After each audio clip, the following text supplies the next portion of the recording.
چار کے علاوہ پانچواں کوئی طبقہ نہیں. طبقات حنفیہ، طبقات شافعیہ، طبقات مالکیہ، طبقات حنابلہ، بس یہ چار کتابیں. پانچویں دنیا میں کتاب ہی نہیں آئی آج تک. اور حضور کے زمانے سے لے کر آج تک یہ تو کوئی مائی کا لال ایک بندہ بھی نہیں پیش کر سکتا تھا کہ وہ مجتہد بھی نہیں تھا اور کسی دوسرے کی تقلید بھی نہیں کرتا تھا. یا وہ مجتہد ہوگا یا لازم کسی سے مسئلہ پوچھ کے چلے گا. تیسری کوئی. اب دیکھو یہاں کیوں سمجھیں کہ سورۃ محکمۃ کا لفظ آ گیا. اللہ فرماتے ہیں فَإِذَا أُنزِلَتْ سُورَةٌ مُحْكَمَةٌ. اب یاد رکھو محکمہ کا معنی کیا تھا؟ محکمات، متشابہات.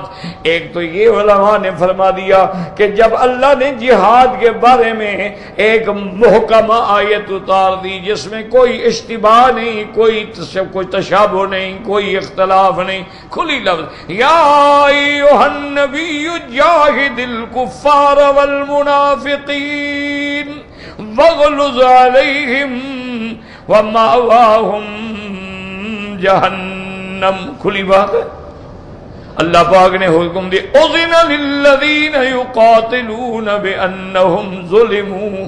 کھلی بات ہے.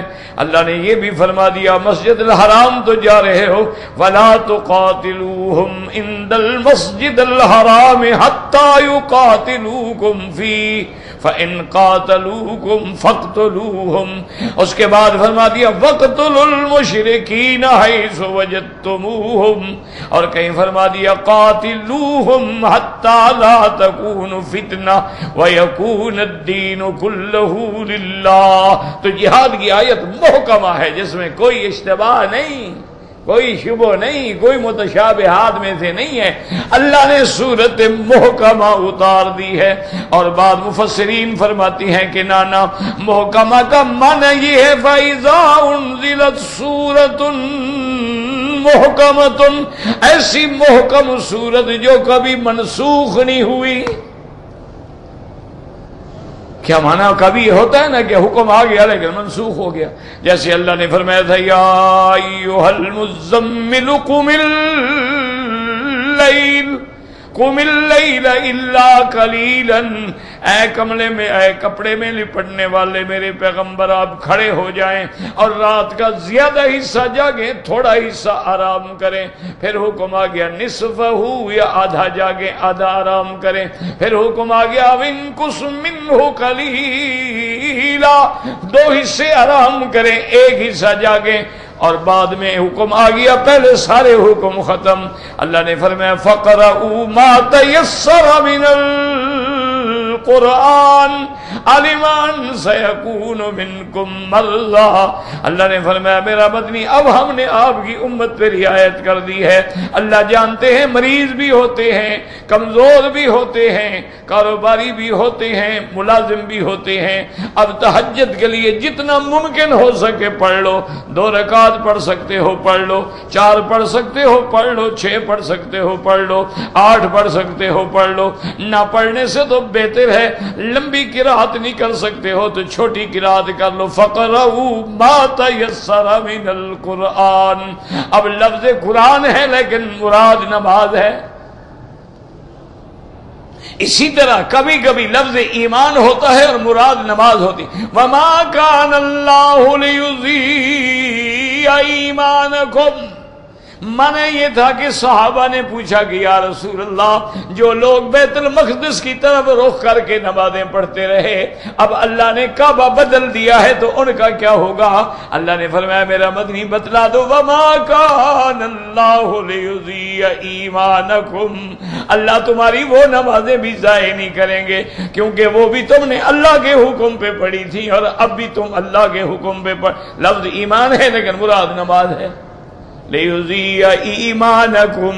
اسی طرح قرآن پاک میں دیکھیں اللہ تبارک و تعالی فرماتے ہیں اقم الصلاۃ لدلوک الشمس الی غسق اللیل وقرآن الفجر ان قرآن الفجر کان مشہودا.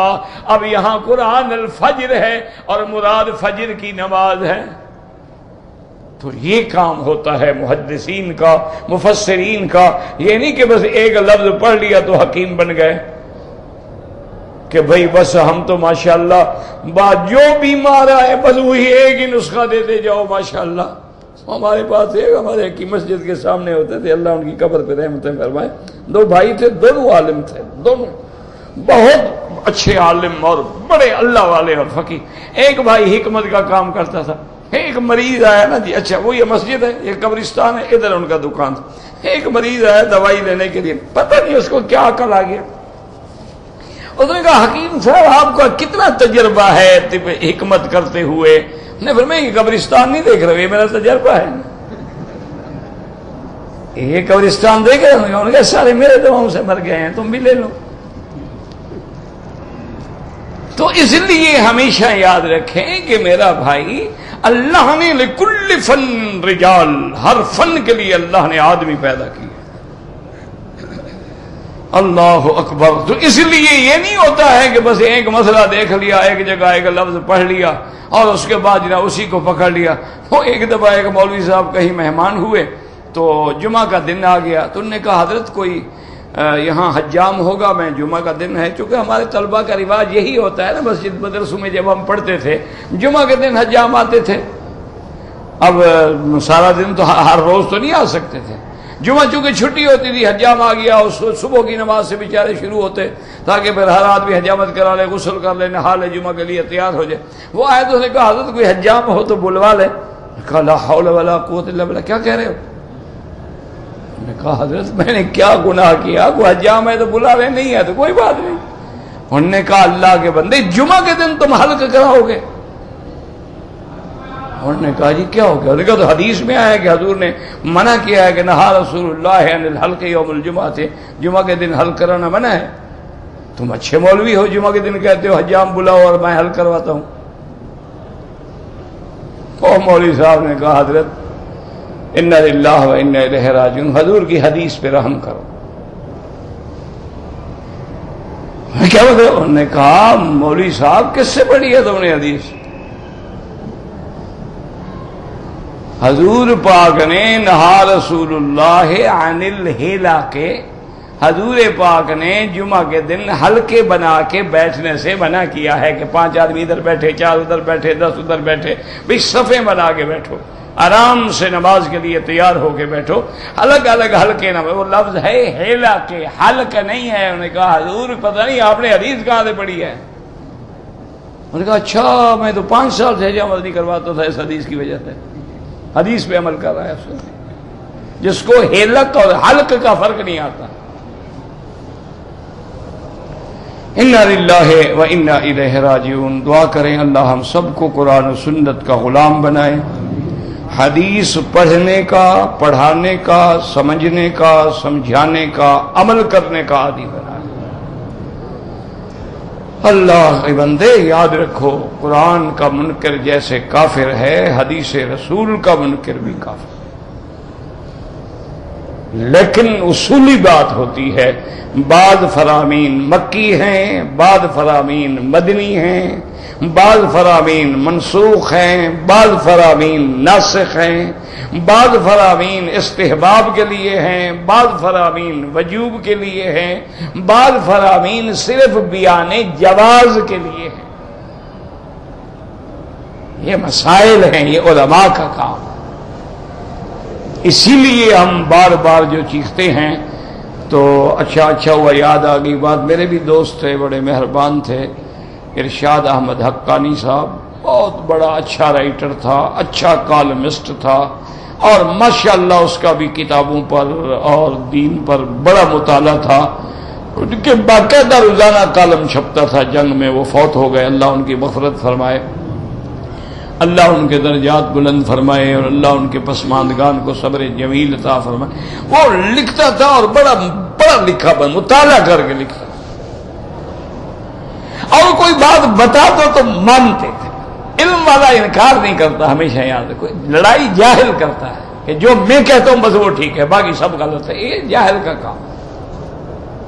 تو اب جناب سمجھ لو دو معنی ہو گئے کہ بھی ایک تو آیت جہاد محکمہ ہے جس میں کوئی اشتباہ نہیں، اور دوسرا آیات جہاد محکمہ ہے، کیا معنی کبھی منسوخ نہیں، قیامت تک جہاد ہے، عیسیٰ علیہ السلام بھی آئیں گے تو جہاد کریں، اس لیے اب دونوں معنی فَإِذَا أُنزِلَتْ سُورَةٌ مُحْكَمَةٌ وَذُكِرَ فِيهَا الْقِتَالُ، اللہ نے اس میں ذکر فرمایا قتال کا۔ اللہ فرماتے ہیں دیکھو ان لوگوں کی طرف جن کے دلوں میں بیماری ہے، روگ ہے، کھوٹ ہے، منافق ہیں، ایسے دیکھتے ہیں جیسے موت والا پھٹی پھٹی آنکھوں سے دیکھتا ہے، يَنظُرُونَ إِلَيْكَ نَظَرَ الْمَغْشِيِّ عَلَيْهِ مِنَ الْمَوْتِ فَأَوْلَى لَهُمْ، حالانکہ ان کو چاہیے تو یہ تھا کہ یہ اللہ کے قرآن کی اطاعت کرتے، اللہ کے قرآن پہ چلتے، اللہ کے قرآن پہ عمل کرتے، لیکن وجہ یہ تھی کہ جب جہاد کا حکم آ گیا اب تو دونوں کھرے کھوٹے واضح ہو گئے۔ اب نفاق کیسے چلے؟ نماز تو منافق پڑھ لیتا ہے نا جی، گردن کٹانے کیسے چلے؟ منافق آدمی نمازیں تو پڑھ لیتا ہے مسلمانوں کے ساتھ، آگے جناب عید بھی پڑھ لے گا، جمعہ بھی پڑھ لے گا، خیرات صدقات بھی کر دے گا، اب جہاں جناب خون دینے کا کام ہو پھر تو وہ حلوے والا مجنون ہو گیا، بھاگا ہو۔ انہوں نے کہا جناب وہ حلوے والے، ہم تو حلوے والے ہیں، مجنون وہ خون والا ادھر بیٹھے، ادھر ڈھونڈو اس کو۔ اس لیے اللہ نے فرمایا اب یہ ایسے دیکھتے ہیں جیسے موت کے ڈر سے ہو بیچارے۔ اسی طرح دوسری جگہ قرآن کہتا ہے، آئے قرآن ایک دوسرے کو خود تفسیر، الم تر الی الذین قیل لهم کفوا ایدیکم واقیموا الصلاۃ وآتوا الزکاۃ، اللہ فرماتے ہیں دیکھو ہم نے ان کو کہا کہ تم اپنے ہاتھوں کو روکو، نماز قائم کرو، زکوٰۃ ادا کرو، بس فلما کتب علیہم القتال، اب جب اللہ نے فرض کیا جہاد، اذا فریق منہم یخشون الناس کخشیت اللہ او اشد خشیہ، اب بعض لوگ ایسے ہیں جو ایسے ڈر رہے ہیں لوگوں سے جیسے کہ اللہ سے ڈرنا چاہیے، اور کہتے ہیں ربنا لما کتبت علینا القتال، کیوں لکھ دیا اللہ میاں یہ آرڈر کیوں فرما دیا؟ اس کے بغیر تو ہمارا پردہ پڑا ہوا تھا نا، آپ نے کیوں لولا اخرتنا الی اجل قریب، آپ نے ایک اور مدت تک کیوں نہیں اس مسئلے کو چھوڑ دیا؟